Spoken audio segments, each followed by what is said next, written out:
للزلزال، والحمد لله على كل شيء. زلزال وثلوج وأمطار صارت بتركيا.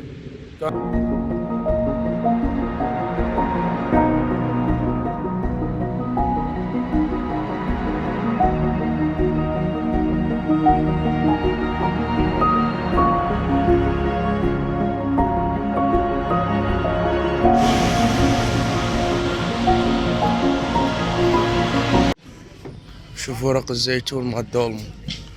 طبعا احنا نستخدم السلق بالعراق، بس اغلبيته يستخدمون الدول العربية ورق الزيتون.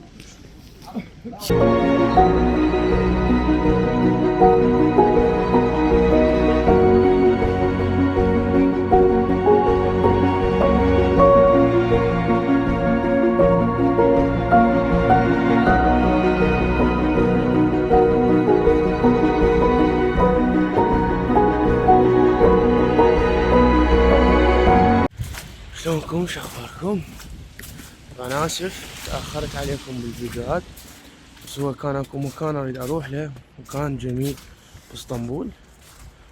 فصار الثلج من نفس ما تشوفون الثلج، فقلت خل اصور لكم على الثلج ويومه بالثلج، فشوف الاماكن والسوق.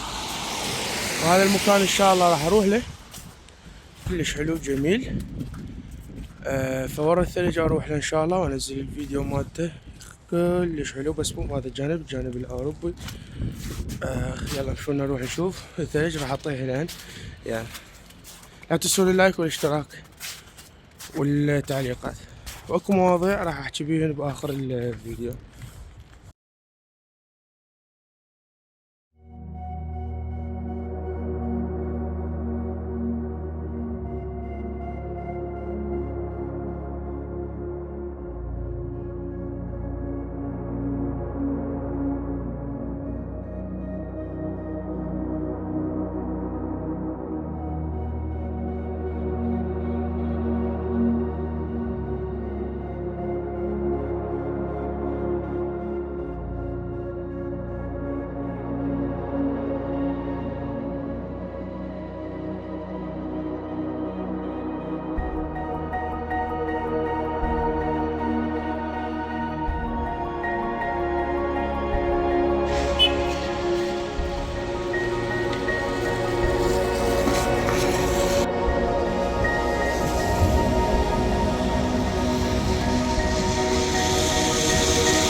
ملعب لوحة،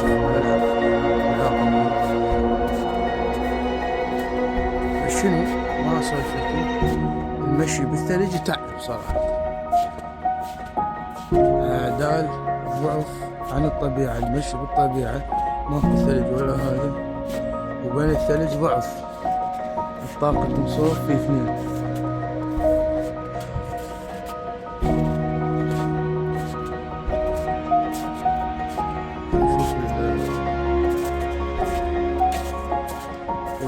مكان الجلوس اعتقد هم بيه ثلج، ما اعتقد فارغ.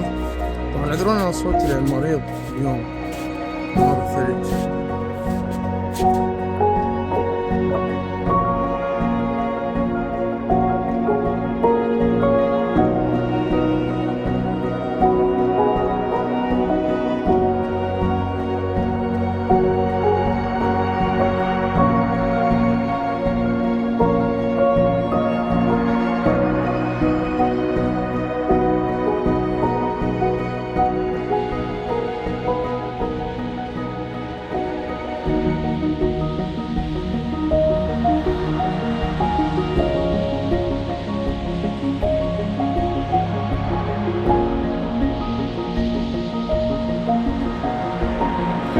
طبعا بالنسبة للزلزال، والحمد لله على كل شيء.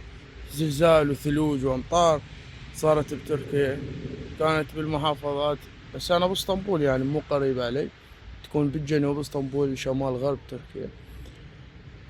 لحد هسه 13 مليون شخص متضرر بهاي الكارثة، بس بتركيا طبعا، بسوريا أكثر.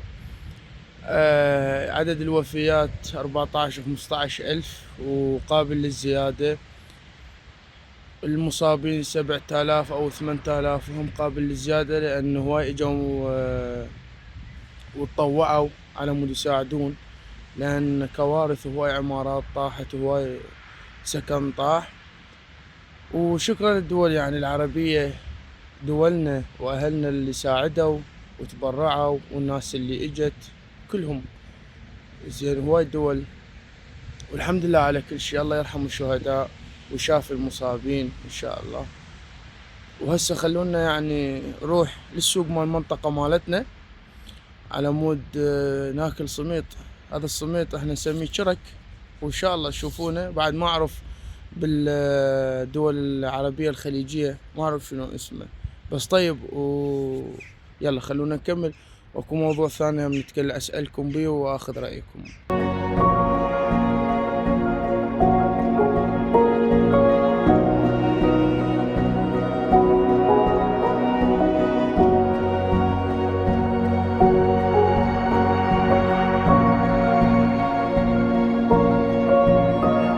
طبعا هذا هو مركز المدينة، وهذا الفرن المقابله راح نجيب السميط.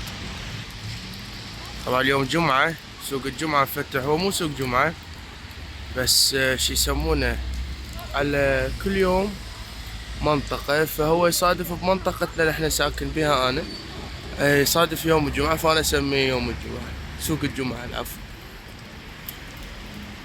فخلي نروح نشوفه. بيك هواي امور وهواي شغلات كلش حلوة، وكلها من المزارع، الفواكه والخضروات والسمك، فيكون رخيص. يلا مشوا نروح اول شي ناخذ سمك. طبعا هذا هو السمك، يكون حار طيب طعمه.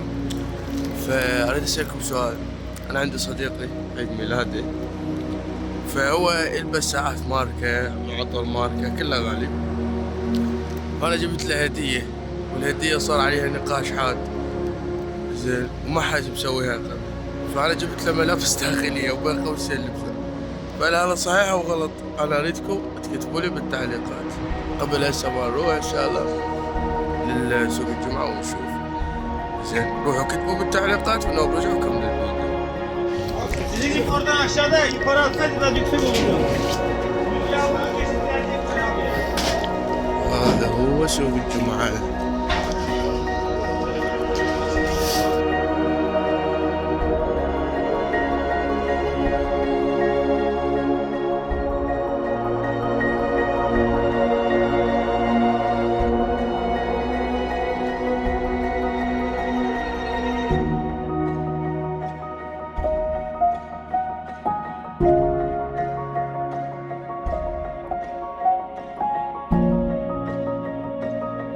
هسه اشوفكم السيارة مع العجبان، عجبانهم كلش طيبة.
طبعا نوصل لنهاية الحلقة. ان شاء الله عجبكم الفلوج. لا تنسون اللايك والشير والسبسكرايب. وما علقتوا على اللبسان.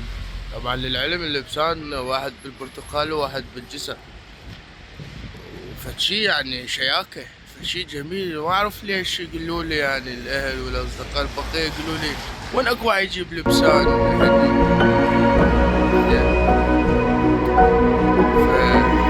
فقولوا تعليقاتكم وراكم ان هذا انا ما هدية عادة طبيعية يعني بيشي، فعلقولي. فانا قلت بعد اي واحد يصير عيد ميلاده من اصدقائي يجيب له لبسان. باي باي.